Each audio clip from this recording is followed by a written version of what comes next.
The vendor tents were already standing in my field when I drove past at 8 that morning, something I had never authorized. By 11, police had arrived, and by noon, the HOA president was sitting in a patrol car explaining decisions he could not justify. I had not made a single phone call to make that happen, only placed information where it needed to go. The consequences arrived on their own, carried through official channels that don't ignore documentation or evidence presented properly and completely. My name is Thomas Wick, 52 years old, retired after 19 years working as a licensed insurance fraud investigator. Now own 78 acres outside Colorado Springs in El Paso County, where the Front Range sits like a painted horizon. The land stretches wide and open, creating a quiet that feels deliberate, something I chose carefully after leaving investigative work. I grow winter wheat across the front 40 acres and lease the back portion to a neighbor running cattle operations. My home sits for the porch view in morning silence, the kind that settles over land before anything begins moving. I explain my background because it matters to how I handled what happened when someone decided my land was available. A man with 19 years investigating fraud does not panic when confronted with audacity. He begins documenting everything immediately. Documentation builds outcomes that last far more effectively than arguments or confrontations driven by emotion or urgency. The Mesa Verde Community Association governed 222 homes directly east of my property, separated by a clear fence line. For 4 years, there had been no relationship, no conflict, no reason to even think about their existence. They managed their land, I managed mine, and the boundary remained clear, undisputed, and respected by both sides consistently. That changed when Curtis Hill became HOA president and decided my field was perfect for a public harvest market. Curtis had a background in event marketing and approached leadership with enthusiasm, but without verifying the details that actually mattered. He believed vision and execution replaced groundwork, a mistake that would define everything that followed in this situation. His signature project was the Mesa Verde Harvest Market, pitched as a regional attraction generating revenue and community engagement. He organized vendors, food trucks, music, sponsorships, and sold over 1,400 tickets at $15 each. Over $21,000 in ticket sales alone, plus vendor fees and sponsorship contributions built around my land. 62 vendors registered, each paying fees, expecting access to a field they had no idea was privately owned. I discovered the event through a Facebook post shared by a neighbor asking if the field shown belonged to me. The promotional image clearly displayed my wheat field and fence line, taken from angles that suggested unauthorized access. I reviewed every piece of promotional material carefully, noting how confidently my property was presented as their venue. The description emphasized authentic farmland, mountain views, and agricultural character, all describing land they did not own. I sat at my kitchen table briefly, processing the scale of what I was seeing before beginning structured documentation. I captured screenshots, timestamps, URLs, and every promotional detail exactly as I had done during fraud investigations for years. Evidence collected properly removes ambiguity later, and I ensured nothing would be left open to interpretation or dispute. I verified ticket sales and vendor registrations, calculating total revenue tied directly to the unauthorized use of my property. The numbers confirmed significant financial activity, transforming this from simple trespass into commercial exploitation of private land. I contacted attorney Patricia Soren, known for her precision, and explained the situation in complete detail. She reviewed the materials and immediately recognized the scale of exposure, both legally and financially for those responsible. She described it clearly as commercial trespass, with documented revenue, a situation carrying serious legal consequences when handled correctly. I told her I wanted a complete outcome, achieved through proper channels, without unnecessary confrontation or emotional escalation. She agreed and developed a structured plan designed to ensure consequences arrived through official systems, not personal disputes. The first step was a formal written complaint filed with the sheriff's office, supported by documented evidence and ownership records. Written complaints create official records, ensuring responding officers act based on documented facts rather than assumptions in the field. The second step involved filing with the Secretary of State regarding misuse of organizational authority for unauthorized commercial activity. The third step targeted the ticketing platform, notifying them the event lacked property authorization and violated their service policies. Platforms take such notices seriously due to liability risks, especially when law enforcement involvement becomes likely or imminent. The fourth step involves certified letters sent to Curtis and the HOA board, formally notifying them of my ownership and objection. The letters clearly stated proceeding would result in law enforcement intervention and civil litigation against both the HOA and individuals involved.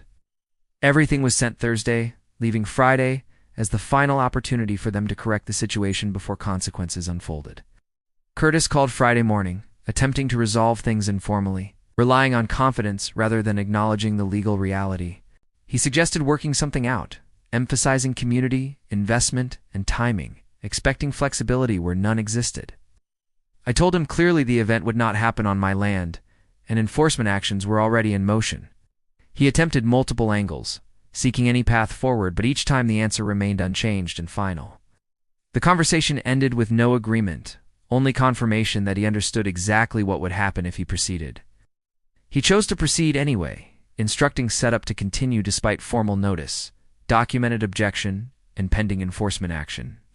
Saturday morning, vendor tents were already going up when I arrived, confirming he had ignored every warning entirely. I documented everything from the roadside, ensuring visual evidence of activity occurring without authorization on my property. The ticket platform had already notified buyers of issues, creating uncertainty among attendees before the event even began. I parked at my gate, blocking entry, maintaining presence without confrontation, allowing the process to unfold exactly as planned. A sheriff's deputy arrived shortly after, responding to the formal complaint filed 2 days earlier. I provided documentation step by step, from ownership records to promotional materials and certified notices sent previously. The deputy reviewed everything thoroughly before leaving to speak directly with Curtis inside the development area. Curtis attempted to explain authorization, referencing misunderstandings and non-existent provisions that could not support his claims. When asked to provide documentation, he could not produce anything supporting his authority to use my land. The deputy returned and informed me the event would be shut down immediately based on the evidence provided. The shutdown began before noon, handled professionally, without chaos, but clearly signaling the seriousness of the situation. Vendors packed equipment, attendees were redirected, and the entire operation dismantled under official supervision. Curtis stood near the entrance, making calls, watching the event collapse under the weight of documented reality. I felt no triumph, only the familiar resolution that comes when evidence produces outcomes that require no argument. The following Monday, Patricia filed comprehensive civil litigation covering trespass, damages, and unauthorized commercial use of my property. Agricultural damage was assessed professionally, accounting for crop impact caused by setup activity and partial event execution. Revenue calculations included ticket sales, vendor fees, and sponsorships directly tied to the unauthorized use of my land. The total exceeded $31,000, fully documented and central to the financial claims presented in litigation. The HOA's insurance carrier quickly recognized the strength of the case and moved towards settlement, rather than contesting liability. Negotiations progressed efficiently, reflecting the clarity of evidence and the inevitability of the outcome if taken to trial. The final settlement totaled $287,000, covering damages, legal fees, and commercial use compensation, including a sworn affidavit acknowledging the unauthorized use and his decision to proceed regardless. That affidavit became part of the public record, documenting the facts permanently in his own signed words. He resigned from the board shortly after, ending his involvement with the HOA, entirely following the incident. The HOA appointed new leadership, implementing stricter procedures requiring documented land authorization before any future events. The ticket platform updated its policies as well, requiring verification for outdoor events to prevent similar situations moving forward. My wheat field recovered fully the following season, returning to exactly what it had been before everything happened. The mountains still sit across the horizon, unchanged, and the silence each morning remains exactly what I chose. The fence line remains clear, respected, and unchanged, marking a boundary that no longer requires explanation. What changed was understanding, documented permanently in legal records and reinforced by consequences that followed. Curtis believed vision replaced permission, but the outcome demonstrated clearly that assumption carries real consequences. Documentation turned a situation into a complete resolution, not just a temporary correction or informal agreement. Proper channels ensured the outcome remained permanent, not something that could be revisited or reinterpreted later. The process was deliberate, methodical, and entirely predictable once evidence was assembled correctly. That is how situations like this are handled effectively, without escalation, without confrontation, but with precision. Because when evidence is clear, the system functions exactly as it is designed to function. The event never happened, but its consequences extended far beyond that single day and into lasting policy changes. That is the difference between reaction and preparation, between argument and documentation. One creates noise, the other creates outcomes that remain long after the situation ends. My land remains mine, exactly as it always was, untouched by assumptions someone else tried to impose. The record reflects what happened, clearly and permanently, without ambiguity or interpretation. And that record ensures it does not happen again, not here, and not honestly anywhere else. Because once something is documented properly, it becomes part of a system that does not forget. That is the value of doing things correctly from the beginning, even when the situation seems unbelievable. The fence line is still there, unchanged, but now reinforced by something stronger than assumption. It is reinforced by evidence, authority, and a documented outcome that ensures no one crosses it again without consequences.